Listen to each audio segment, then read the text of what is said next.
romance entre la femme d'un SS et une détenue juive à Auschwitz, c'est le sujet dont tout le monde parle ces derniers jours sur les réseaux littéraires et comme d'habitude, on fait le point sur toutes les informations à connaître dans cette vidéo. Petite précision, on parle pas du même livre qu'il y a quelques jours, quelques semaines à peine qui est Et l'hiver nous emportera puisqu'on est carrément sur un autre sujet. Ce week-end, la maison d'édition Homo Romance, une structure franco-québécoise spécialisée dans la publication de romances LGBT+, a dévoilé la couverture d'un livre qui doit normalement paraître le 5 septembre prochain. Le titre de ce livre, The Lady in Red de Kyrian Malone. L'intrigue, elle se déroule en 1943 dans le camp d'Auschwitz. Eva, épouse d'un officier SS, suit son mari jusqu'au camp. Là, elle fait la rencontre de Juliette, une détenue juive. Le résumé qui est disponible notamment sur Amazon tease une romance interdite entre ces deux femmes. Je vais pas vous mentir, ce cover reveal, il a immédiatement suscité une vague de réactions sur les réseaux littéraires et franchement, on peut dire qu'il y a de quoi. Cette annonce, elle intervient très peu de temps après une autre polémique qui concerne la maison d'édition Salammbô pour la publication du livre Et l'hiver nous emportera, qui est une romance entre un officier SS et une française. Forcément, face au timing, face au contexte, la question se pose. Est-ce que la maison d'édition Homo Romance a vu le buzz,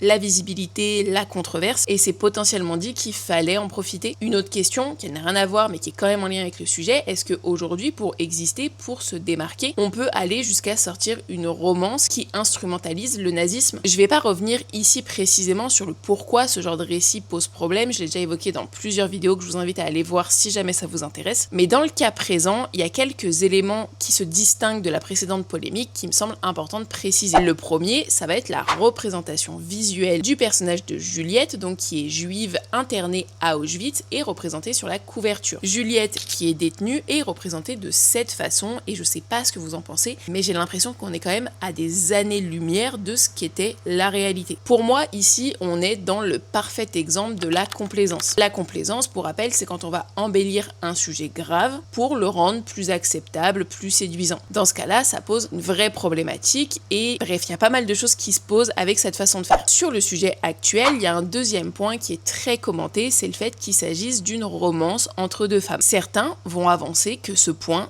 ça change tout. Ça change tout parce que ça apporte un autre regard, d'autres enjeux et que ça compense d'une certaine manière ce qui est au fond de cette histoire. Dans la réalité, le fait que ce soit une romance entre deux femmes ne va pas modifier la problématique centrale. On parle d'un rapport de pouvoir, d'un rapport de domination, le tout dans un lieu d'extermination. Peu importe l'orientation des personnages, pour moi, ça légitime pas un récit qui va effacer totalement la violence structurelle du contexte. Face à la réaction immédiate du public et de la communauté littéraire francophone qui a été très vive, la première réponse de la maison d'édition Homo Romance a été de dire que le livre était passé en comité de lecture et donc ait été validé. Sauf que très vite, les internautes ont découvert que l'autrice, Kyrian Malone, était également la fondatrice de la maison d'édition. Ce point va donc remettre un peu en cause l'impartialité totale du dit comité de lecture et malheureusement ajouter une couche de malaise supplémentaire. Le malaise, il n'est pas seulement d'ailleurs sur le livre, il est sur la manière dont il est produit, validé et aussi promu. Depuis, la maison d'édition elle a publié un communiqué qui est disponible sur son compte Instagram où elle explique qu'elle va supprimer la croix gammée de la couverture. Et là encore, on semble être face au même problème que chez la maison d'édition Salammbô. On s'attaque au symbole, mais pas au fond du problème. Pour Salammbô, par exemple, rappelez-vous, la maison d'édition avait fait supprimer la mention de SS du résumé. Là, on enlève le détail, donc la croix gammée de la couverture. Ça laisse penser donc pour ces personnes-là que le problème, c'est pas le cœur de l'histoire, mais bel et bien le symbole. Encore une fois, beaucoup de personnes ont l'impression que les maisons d'édition ne comprennent pas le problème qui est pointé du doigt. À savoir que le post original, donc celui du cover reveal qui avait été publié sur Instagram, il est plus disponible pour le moment. Selon certaines rumeurs, certains disent que c'est tout simplement Instagram qui a supprimé la publication puisqu'elle respectait pas les standards de la communauté, notamment en raison de la présence donc de cette croix gammée. Certains diront c'est de la provocation, c'est du buzz, c'est du marketing, c'est exprès pour faire parler. D'ailleurs, dans le cas de la maison d'édition Salammbô, j'ai eu une vague de personnes qui sont venues me dire la maison d'édition tient à vous remercier de cette publicité pour ce livre et autres. Je vais pas réagir à ça